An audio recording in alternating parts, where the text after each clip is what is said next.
Good day, and welcome to the Lillyroddyshow, coming to you from the LRS studios here in Houston, Texas. Thank you for joining me this week as we look at what's going on October the 11th through the 17th of 2015. This week continues to be a busy and active week, with the planets keeping up the same pace as they did last week. And of course, our weather forecast here for Houston, our summer-like temperatures have returned here in Houston, and we're back in the 90s. But we did enjoy that brief respite where it was only 80 in the daytime. That can tell you how much our temperature views here in Houston are unlike other places. 80 we think is cool. Along the East Coast, especially in the Carolinas, those people were really hit with some very severe flooding. I was concerned about the strength of these storms, especially with Mars and Jupiter opposing each other on Tuesday, October the 6th. If you remember the last show, we were talking about these two planets being connected, and the last time they were connected, we had major flooding here in central and southeast Texas. And of course, flooding is not an uncommon thing here in Houston, and my heart goes out to those people whose homes and businesses were flooded, because it's a terrible, sad thing. And, reinforcing an old fact, flooding kills more people on this planet than any other force. So I hope most got through safely. Well, this is once again a busy week with lots of planetary influences along with the lunar aspects. In some ways, this week's energies are similar to last week's energies, except that we feel like we're moving forward and we're not trying to walk through molasses like last week.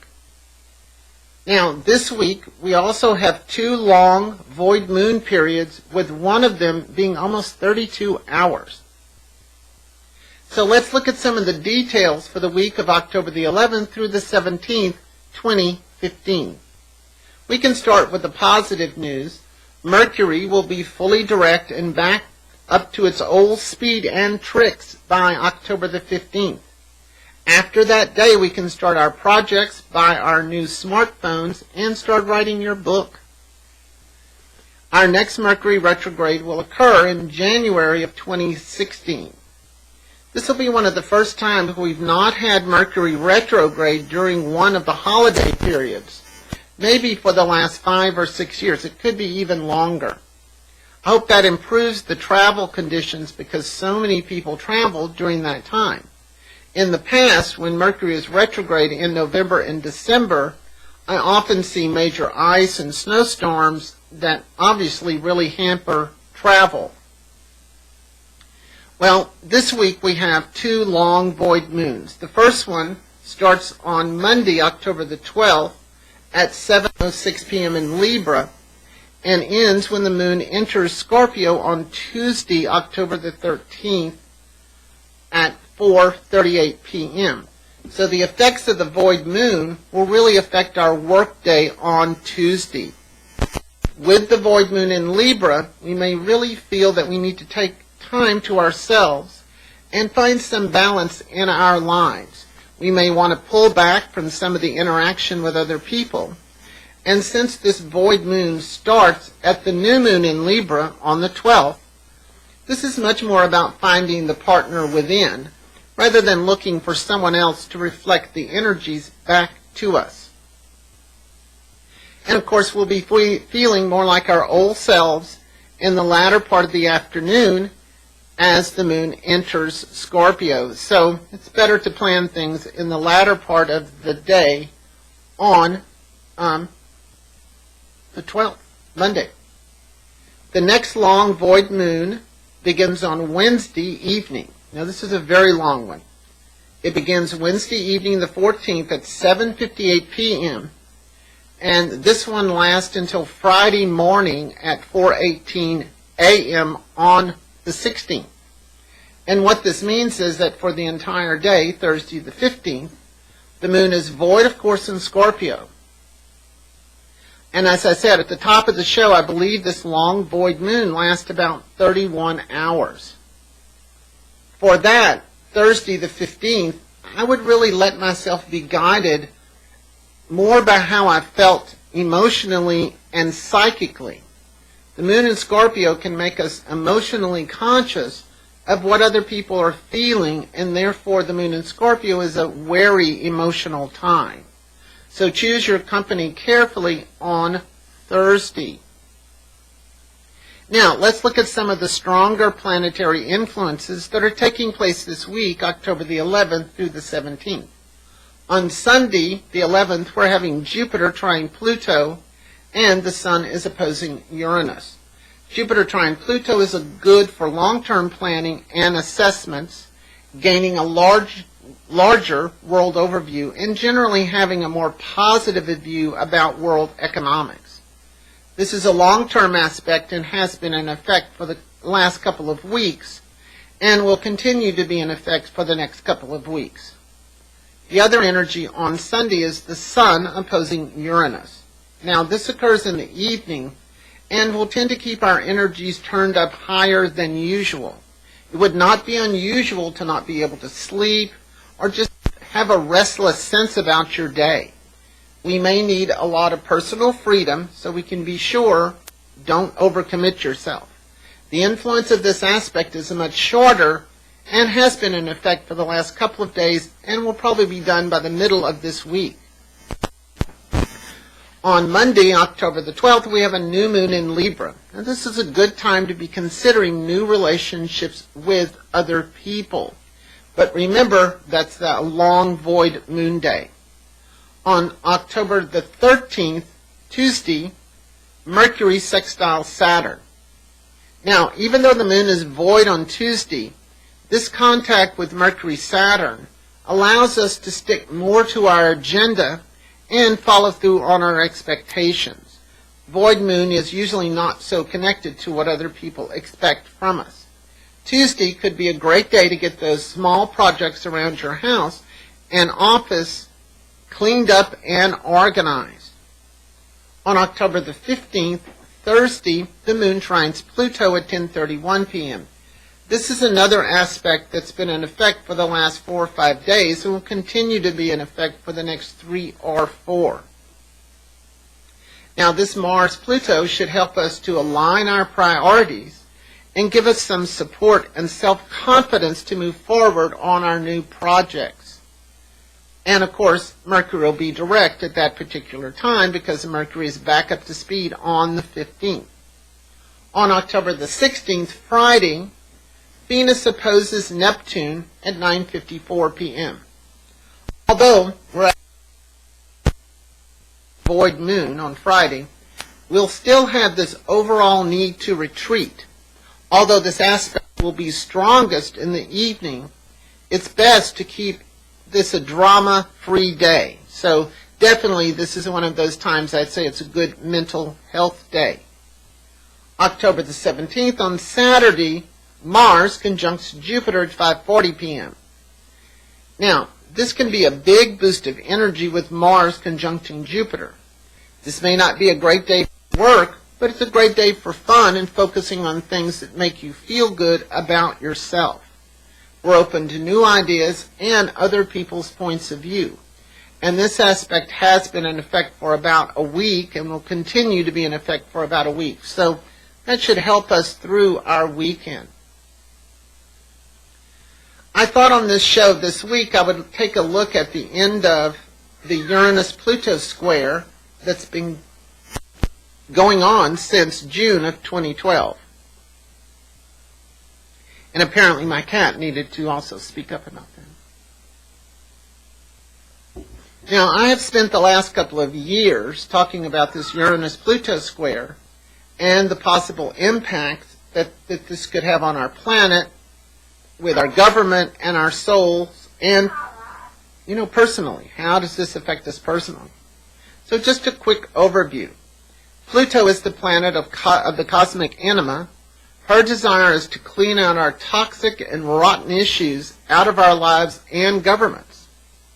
Uranus is the need to express more individual freedoms and to challenge the restrictions and limitations of the past. Now, Pluto has an approximate 250-year cycle around the Sun, and the last time she was in Capricorn was approximately 250 years ago. Pluto entered the sign of Capricorn in 2008. The last time Pluto was in Capricorn was the beginning of the American Revolution. That's when King George tried to get the colonists to pay for the war by taxing them, and we all remember the Boston Tea Party. The time prior to the last time Pluto was in Capricorn, 250 years before that, Henry VIII was in power in England, and he was having marriage and divorce problems with the Catholic Church, and that's when they cut their ties. England cut their ties. That was the Protestant Reformation. So a lot of things, as you can see, that these are dramatic changes, especially on a large picture or world government point of view. And this happens every time Pluto moves through the sign of Capricorn. Now, Uranus, the other part of the square, Uranus-Pluto square, Uranus has a much shorter cycle of approximately 84 years. And the last time Uranus was in Aries was in the 30s. Uranus wants to glorify the individual and take humanity to its highest points. A clear example of Uranus in Aries would be this proliferation of superheroes, people that have extraordinary powers, the whole idea of cloning the human body and embedding electronics into it is all part of this Uranus in Aries. Now, Uranus and Pluto were conjunct in Virgo in 1964 through 1967. This is the last time these planets were together. Now, Saturn was opposing both of those planets in Pisces. Now, during that particular time, there was a lot of race riots here in the United States. And, of course, that's when the Vietnam War blew up in our face. Uranus and Pluto were also connected. They were square from 1931 to 1934. Uranus was in Aries. And at that time, just like now, but Pluto was in Cancer.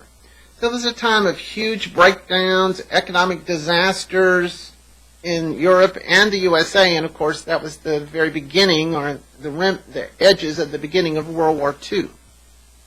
Now, the next alignment of Pluto and Uranus will be 2046 through 2048. I'm sure they'll be experiencing some of the things that we've been experiencing. And for us in the USA, both Uranus and Pluto have been making contact with our Sun, our ego, and Saturn, our career planet, in the USA natal chart.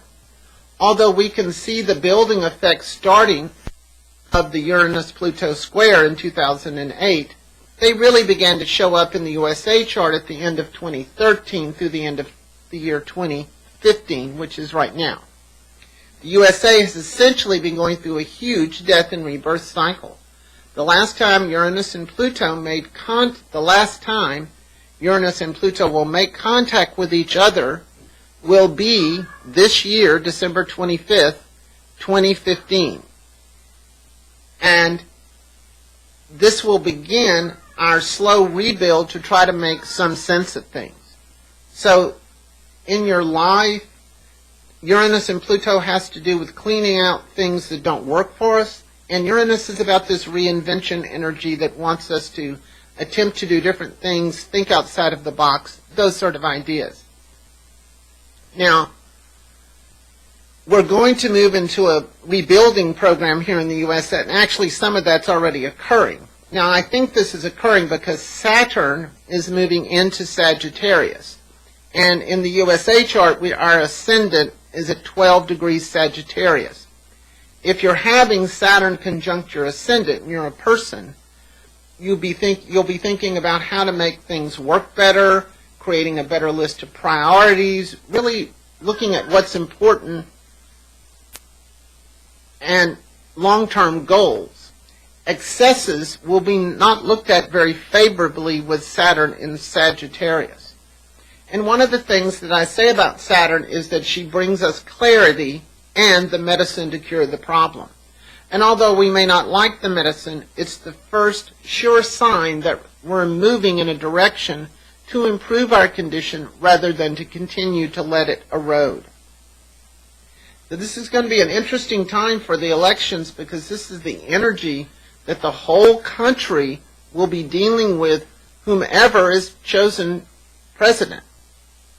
We will as a country be working hard to improve the core of integrity and truth in our country.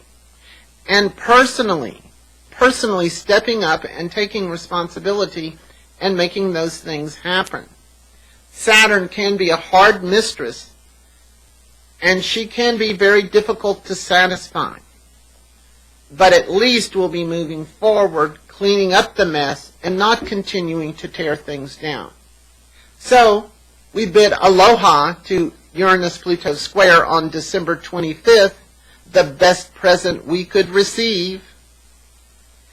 Well, anyway, thank you for joining my show today. Please join me next week as we look at the week of October the 18th through October the 24th, 2015. And as always, this is the Lilly Roddy Show, coming to you from the LRS studios here in Houston, Texas, reminding you to keep those stars in your eyes. Bye-bye.